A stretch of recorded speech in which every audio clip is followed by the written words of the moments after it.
Good evening, everyone. Welcome to another Thoughts from My Walk.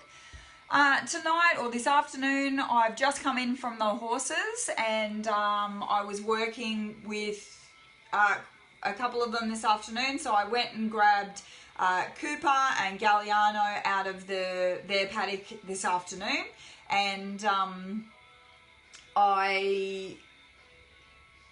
what I did was I brought them over to the main house. So our house block is sort of on one side of the road and the paddock that the horses are in on the other side of the road. So I caught Cooper and I caught Galliano and I brought them back over to the house yard, and I did whatever I was doing with them. So I did groundwork with both of them today and fed them, and then I was returning them back to the paddock.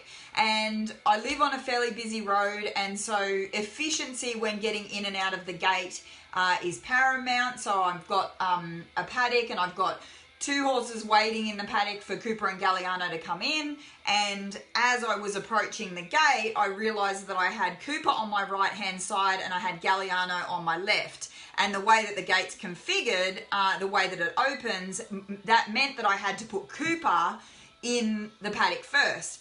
And normally you probably wouldn't think that it doesn't really matter which horse you're putting in first or whatever, but because of the busy road situation, and because I've got one horse that's an experienced, pretty predictable, pretty educated. I very much like to avoid the word quiet, but that's a whole nother video in itself.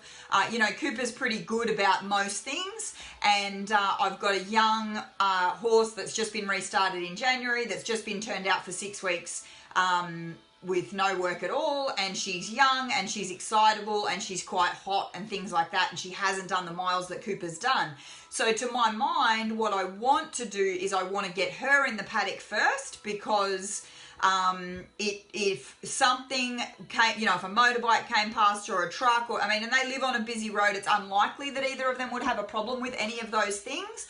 But if they did, if something happened that was to spook one of those horses, if I had Galliano in the paddock first, it would be unlikely to spook Cooper, and I would be less likely to have an incident with Cooper than I would with Galliano. So, with Cooper going in first, something comes past Galliano and she gets worried, there's a chance that she's going to take a leap forward, or she's going to say, I want to get back in the paddock. You've put the 3 horses in the paddock and now I'm on the outside on my own.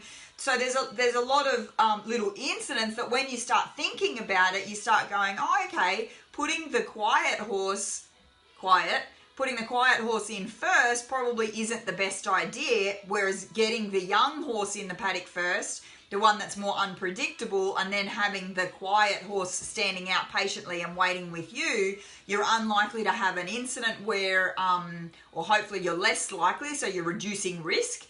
You're less likely to have an incident where the experienced, or where somebody gets frightened and tries to jump forward, pinning you against the gate, where one of them gets excited and tries to, Cooper has done hundreds of thousands of gates with me, so he's patient, he's quiet, quiet-minded, like he's very quiet going through the gate, and he doesn't try to rush or anything, whereas Galliano, still being quite young, just this afternoon when I brought her out of the arena, she tried to trot through the gate. So she's still learning you don't trot through gaps. She didn't barge past me or anything like that, but as I led her through, she kind of picked up her pace, and I don't like horses doing that, and that's a red flag to me. So if I had put Galliano in first, or if I had set myself up to put Galliano in first, I'm avoiding all of those potential risk areas, and that's probably something I could sit here and brainstorm.